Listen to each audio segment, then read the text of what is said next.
Hi guys, welcome to Sweety kitchen. నేను మీ బాను. ఈరోజు అయితే హెల్తీగా పుదీనా రైస్ రెసిపీని అయితే షేర్ చేయబోతున్నానండి.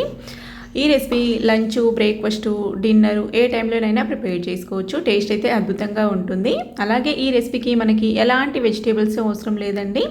ఓన్లీ పుదీనా అలాగే పచ్చిమిర్చి ఉంటే చాలు. మరి ఈ రెసిపీని ఎలా ప్రిపేర్ చేసుకోవాలనేసి రెసిపీని ఫుల్గా చూసి రెసిపీ నచ్చినట్లయితే మీరు కూడా ప్రిపేర్ చేసి మీకు ఎలా కనిపించిందో నాతో షేర్ చేసుకోవడం మర్చిపోకండి.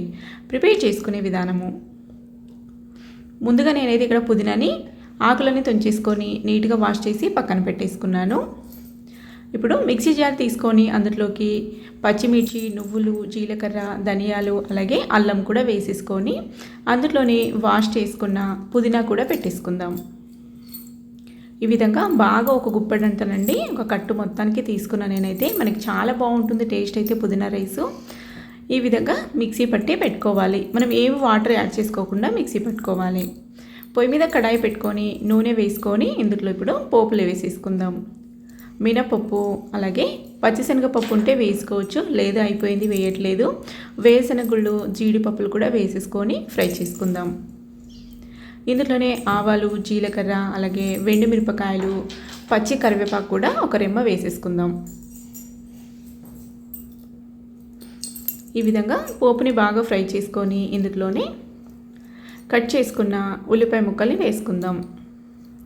పచ్చిమిర్చి మనము కొత్తిమీర పుదీనా పేస్ట్లో వేసాం కాబట్టి ఇక్కడ ఏమీ అవసరం లేదండి.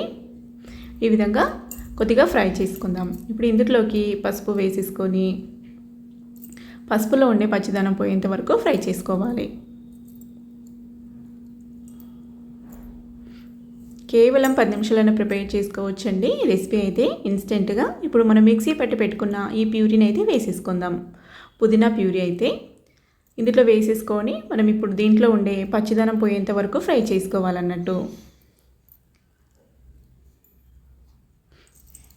ఈ విధంగా మధ్య మధ్యలో మిక్స్ చేసుకుంటూ దీంట్లో ఉండే వాటర్ కంటెంట్ మొత్తం ఎగిరిపోయి బాగా డ్రైగా అయ్యేంత వరకు ఫ్రై చేసుకున్నామంటే మనకి బాగా టేస్ట్ అనేది చాలా బాగా వస్తుందండి. పచ్చి వాసన అనేది లేకుండా వస్తుంది అన్నట్టు. ఇప్పుడు ఇందులోకి మనము ఉడికించి పెట్టుకున్న 1 కప్పు రైస్ అయితే వేసేసుకొని మిక్స్ చేసుకోవాలి. సాల్ట్ చూసి వేసుకోవాలండి. నేను ఇక్కడ అన్నంలో వేసాను కాబట్టి ఇందులో వేయలేదు. ఈ విధంగా ఈ పోపులో అన్నం మొత్తం మిక్స్ అయ్యేలాగా బాగా మిక్స్ చేసుకోవాలి. కలర్ కూడా గ్రీనిష్గా, టేస్ట్ కూడా చాలా బాగుంటుందండి. పిల్లలు కూడా చాలా బాగా నచ్చుతుంది. కొత్తిమీర పచ్చడి నచ్చని వాళ్ళు ఈ విధంగా పుదీనా పచ్చడి నచ్చని వాళ్ళు ఈ విధంగా పుదీనా ఫ్రైడ్ రైస్ చేసుకొని తినండి, చాలా బాగుంటుంది. ఒక 2-3 నిమిషాల పాటు ఈ విధంగా ఫ్రై చేశారంటే సరిపోతుంది.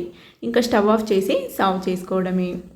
మరి మీకు ఎలా కనిపించింది ఈ రెసిపీ? పుదీనా రైస్ నచ్చినట్లయితే ఒక లైక్ చేయండి. అలాగే మీరు కూడా ప్రిపేర్ చేసుకొని మీకు ఎలా కనిపించిందో, టేస్ట్ నచ్చిందో లేదో కామెంట్ చేయండి. ఇలాంటి మరిన్ని హెల్దీ రెసిపీస్ కావాలనుకుంటే మన ఛానల్ అంటే స్వీటీ కిచెన్ ఛానల్ని సబ్స్క్రైబ్ చేసుకొని మరిన్ని హెల్దీ రెసిపీస్ కోసం ఛానల్ అయితే ఫాలో అవుతూ ఉండండి. రెసిపీ లంచ్కి, డిన్నర్కి, బ్రేక్ఫాస్ట్కి ఎప్పుడైనా ప్రిపేర్ చేసుకోవచ్చండి. టేస్ట్ అయితే అద్భుతంగా ఉంటుంది. Thank you for watching.